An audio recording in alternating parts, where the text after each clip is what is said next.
Good morning, you guys. Today is Thursday, March 17th. Nope, 19th. You can tell I'm already losing track of the days with staying home. It's hard to not be in and have our calendar updated every morning. I'm still adjusting to all of this working from home. I hope you took Mr. Secor's challenge yesterday and got active. I did some jumping jacks and did some outdoor workouts and a little bit of a long walk yesterday. So I hope you were able to get outside. It was a beautiful day. And get active during this break. So today, as we continue through our regions, we're moving into the northeast region of the U.S. And one of the states in the northeast region is Pennsylvania. So a lot of you have met Brandon. Brandon is my fiance, and he lives in Pennsylvania. He actually is here right now, though. What he didn't know when he was recording his video for you guys was that his school would also be shut down. So he's in PA school to become a physician assistant. And since he's recorded his video, on Tuesday he found out he wasn't allowed to do his clinical rotations anymore, and he was told he needed to leave. So he's in Michigan for at least 2 weeks, so things there have kind of gotten more serious since he recorded his video for you as a result of the coronavirus. So be sure to learn a little bit about Pennsylvania today. Start exploring the Northeast region on National Geographic Kids. There's lots of cool states out there. Tomorrow for Friday, you'll have a nice video from New York City. My friend Taryn will be doing a recording for you from New York City. So start to explore the northeast region today. I can't wait to hear all that you're learning as you do this time from home. So today I'm going to read a little bit from Series of Unfortunate Events again, probably only 5 pages or so. And remember to make your comment below responding to the question that I ask at the end. So yesterday you were asked to pay attention to the character traits of both Uncle Monty and Count Olaf. Some people, it was interesting, gave me internal traits, and some people gave me external traits. So internal, remember, is how a person acts, what they're like on the inside. External is what they look like, what you can see. So I think it was Bisa gave me some external traits. He told me what they looked like Uncle Monty had curly hair. And then I think Christian focused on internal traits, saying that one was bad and one was nice. So paying attention to how they act. I think I had given you some internal traits also. I said that Count Olaf was sneaky, and I said that right now Uncle Monty is pretty clueless.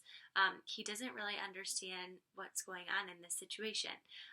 So pay attention to some character traits as we keep reading today. We'll talk a lot about characters today and tomorrow, and the next week we'll kind of shift our focus. So I'm going to keep reading, and then you can comment when we're finished. So Chapter 6, remember this was the picture at the beginning of Chapter 6. I think it's about zombies. Let's listen up.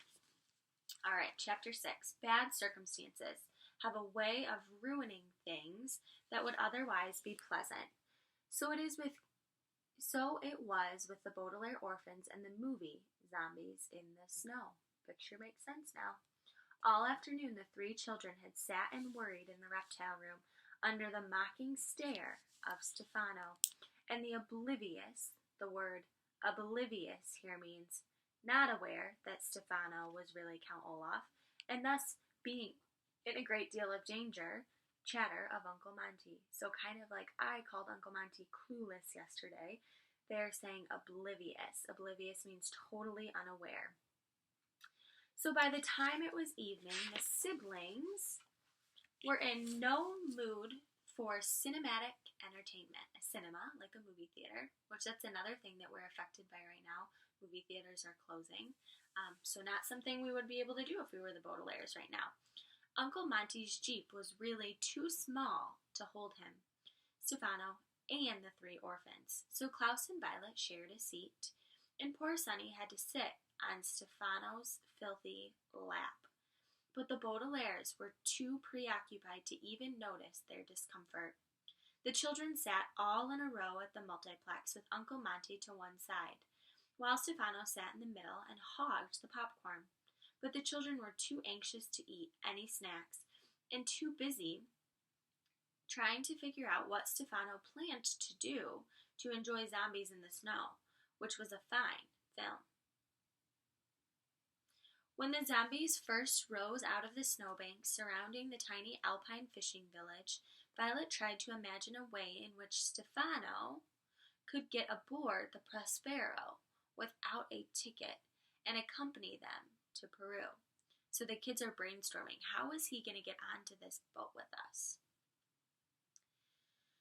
When the town fathers constructed a barrier of sturdy oak, only to have the zombies chomp their way through it, Klaus was concerned with exactly what Stefano had meant when he spoke about accidents. And when Greta, the little milkmaid, made friends with the zombies and asked them to please stop eating the villagers, Sunny, who was of course scarcely old enough to comprehend the orphan situation, tried to think up a way to defeat Stefano's plan. Whatever they were. In the final scene of the movie, the zombies and villagers celebrated May Day together, but the three Baudelaire orphans were too nervous and afraid to enjoy themselves one bit. On the way home, Uncle Monty tried to talk to the silent, worried children sitting in the back, but they hardly said a word in reply, and eventually he fell silent. When the jeep pulled up to the snake-shaped hedges, the Baudelaire children dashed out and ran to the front door without even saying goodnight to their puzzled guardian. With heavy hearts, they climbed the stairs to their bedrooms, and when they reached their doors, they could not bear to part. Could we all spend the night in the same room? Klaus asked Violet timidly. Last night I felt as if I were in a jail cell, worrying all by myself. Me too, Violet admitted. Since we are not going to sleep, we might as well not sleep in the same place. Tico, Sunny agreed, and followed her siblings into Violet's room. It didn't make sense to me. Let me reread that. Me too, Violet admitted. Since we're not going to sleep, we might as well not sleep in the same place. So I think she's saying if they're all going to be awake worrying anyway, they might as well stay together. Tico, Sunny agreed, and followed her siblings into Violet's room. Violet looked around the bedroom and remembered how excited she had been to move into it just a short while ago. Now the enormous window with the view of the snake-shaped hedges seemed depressing rather than inspiring, and the blank pages tacked to her wall rather than being convenient seemed only to remind her of how anxious she was. I see you haven't worked much on your inventions, Klaus said gently. I haven't been reading at all. When Count Olaf is around, it puts a damper on my imagination. Not always, Violet pointed out. When we lived with him, you read all about nuptial law to find out about his plan, and I invented a grappling hook to put a stop to it. In this situation, though, Klaus said glumly, we don't even know what Count Olaf is up to. How can we formulate a plan if we don't know his plan? Well, let's try to hash this out, Violet said, using an expression which here means talk about something to length until we completely understand it. Count Olaf, calling himself Stefano, has come to this house in disguise and is obviously after the Baudelaire fortune. And, Klaus continued, once he gets his hands on it, he plans to kill us. Tadoo, Sunny murmured solemnly, which probably meant something along the lines of, it's a loathsome situation in which we find ourselves. However, Violet said, if he harms us, there's no way he can get to our fortune. That's why he tried to marry me last time. Thank God that didn't work, Klaus said, shivering. Then Count Olaf would be my brother-in-law, but this time he's not planning to marry you. He said something about an accident. And about heading to a location where crimes are more difficult to trace, Violet said, remembering his words. That must mean Peru. But Stefano isn't going to Peru. Uncle Monty tore up his ticket.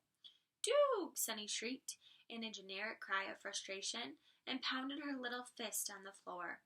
The word generic here means when one is unable to think of anything else to say. And Sunny was not alone in this. Violet and Klaus were, of course, too old to say things like Doog, but they wished they weren't. They wished they could figure out Count Olaf's plan. They wished their situation didn't seem as mysterious and hopeless as it did. And they wished they were young enough to simply shriek, Doog! And pound their fists on the floor. And most of all, of course, they wished that their parents were alive and that the Baudelaires were all safe in the home where they had been born. And as fervently as the Baudelaire orphans wished their circumstances were different, I wish that I could somehow change the circumstances of this story for you.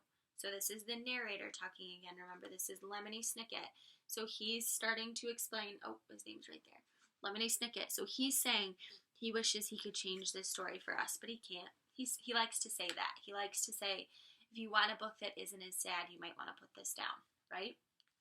So he's saying he wishes he could change the story for us. Even as I sit here, safe as can be, and so far from Count Olaf, I can scarcely bear to write another word. Perhaps it would be best if you shut this book right now and never read the rest of this horrifying story. You can imagine, if you wish, that an hour later the Baudelaire orphans suddenly figured out what Stefano was up to and were able to save Uncle Monty's life. You can picture the police arriving with all their flashing lights and sirens and dragging Stefano away to jail for the rest of his life. You can pretend even though it is not so, that the Baudelaires are living happily with Uncle Monty to this day. Or best of all, you can conjure up the illusion that the Baudelaire parents have not been killed, and that the terrible fire in Count Olaf and Uncle Monty and all the other unfortunate events are nothing more than a dream, a figment of the imagination. But this story is not a happy one, and I am not happy to tell you that the Baudelaire orphans sat dumbly in Violet's room. The word dumbly here means without speaking, rather than in a stupid way for the rest of the night. Had someone peeped through the bedroom window as the morning sun rose, they would have seen the three children huddled together on the bed, their eyes wide open and dark with worry. But nobody peeped around the window. Somebody knocked on the door. 4 loud knocks, as if something were being nailed shut. So someone has just come to the door. Sounds as if something was being nailed shut. My lights just turned off. Sorry, guys. Okay, so based on what we read today, I have a question for you. My question for you is now about the Baudelaire orphans. There's 3 of them. We have Sunny, Klaus, and Violet. Just like you did character traits yesterday on Count Olaf and Uncle Monty, I want you to think about character traits for these kids, but I only want you to choose one. I want you to choose the Baudelaire orphan you think you are most like. So if I were to choose, I don't really like reading that much, so I probably would not say I'm like Klaus. I don't think I'm really like Sunny either. So I feel like maybe I'm most like Violet. Maybe I would say that just like Violet likes to be creative, she likes to invent, I could say Violet is creative, and I think I'm creative also. So I want you to choose. Are you most like Klaus, a reader, hardworking? He maybe is creative also. Are you most like Violet? Do you like to invent? Do you like to make things with your hands? Who are you most like, Violet, Sunny, or Klaus? And I want you to write that in the comments below. I'll give you an example of what that could look like so you can kind of copy mine. But just include who you think you're most like and what character trait you have in common. Focus more on an internal trait if you can. If you have to say something externally, you might have to say Klaus because you're a boy, or you might have to say Violet because you're a girl. But focus more on an internal trait if you can. What about the way that they act or who they are as a person are you most like? So add that into the comments today. I'll take a look at them tonight when you have those finished up. And then I'll be back to read to you tomorrow. Tomorrow is Friday, so tomorrow's the last day I'll have a video for you before the weekend. You'll take the weekend off like normal. I look forward to hearing from you guys. Make sure you're staying healthy, washing your hands, being kind to your family, and please remember that you are loved and you are missed. I'll see you again tomorrow. Bye.